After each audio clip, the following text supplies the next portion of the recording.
All right, here with Sean Good from Choose 180. How are you today, Sean? Man, I'm doing well. Oh, I appreciate you, brother. All right, so Sean, like I said, I was on the internet earlier, perusing the South Seattle Emerald as I usually do, and what I see, this pops up right here. Opinion: the world we need must be built by community, not courtrooms. You wrote this. Tell me about it. Yeah, well, what really pushed me to put pen to paper was our organization's been working in partnership with several others, Creative Justice, Collective Justice, Community Passageways, and we've created a blueprint to circumvent the court system for 600 to 700 young people a year by having them get referred directly from the prosecutor's office. And everybody's bought in. Dow has allocated the resources to make it happen in the biannual budget, and we're excited to move forward. But as the King County Council is leaning in to approve the budget, they're getting a ton of pushback from people whose jobs are dependent on kids being in cages. And I just thought it was important that I reach out to the community through the Emerald and ground us in the power of our collective voice and really center around some areas where we could push forward in our voice to make sure the change that we need happens for our community. And what exactly are you wanting community members to do? To continue to do what we've been doing.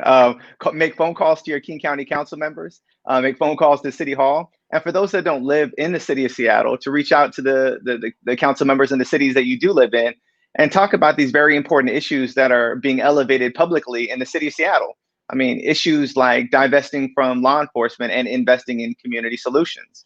Issues like leaning into Black brilliance in order to make decisions that impact Black community.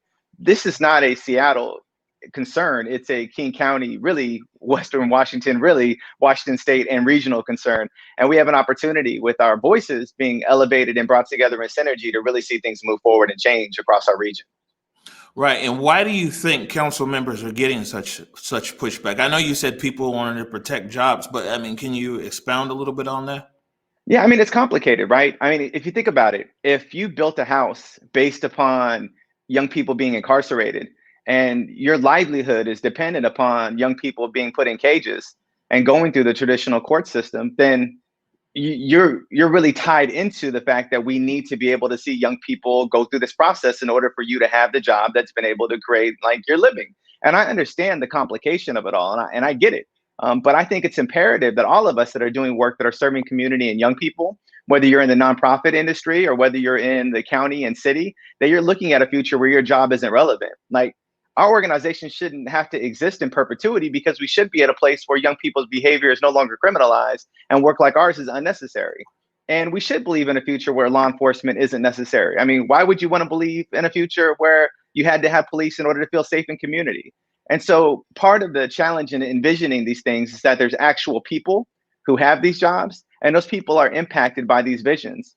But if we're responsible to one another and we continue to lift up those that matter the most, the marginalized, those that are often held victim by these institutions, then it really is a quick and easy conversation. It may be a transition for a county employee, but it's an opportunity for a young person to truly experience life free and connected to community.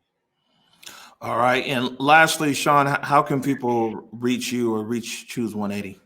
Yeah, you can reach out to us.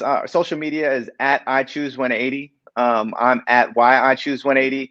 And really, there's a collective of us that are doing this. So it's Creative Justice, Collective Justice, Community Passageways, Choose 180, King County Equity Now, Decriminalize Seattle, the Solidarity Budget folks. Like, there's, everyday marchers. There's so many different entities that are responsible for the power of our collective voice. And that's really the heart of the article, is that what we've been able to do in standing together has given me hope in the midst of some really challenging and difficult times.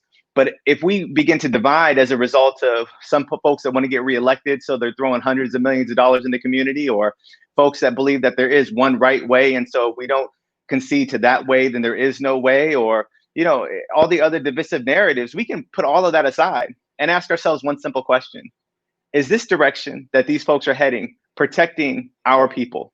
Then let's go that direction, and let's go that direction together. And that's the opportunity that's in front of us today. All right, Sean Good, Choose 180. Thanks for taking the time. I appreciate you, brother.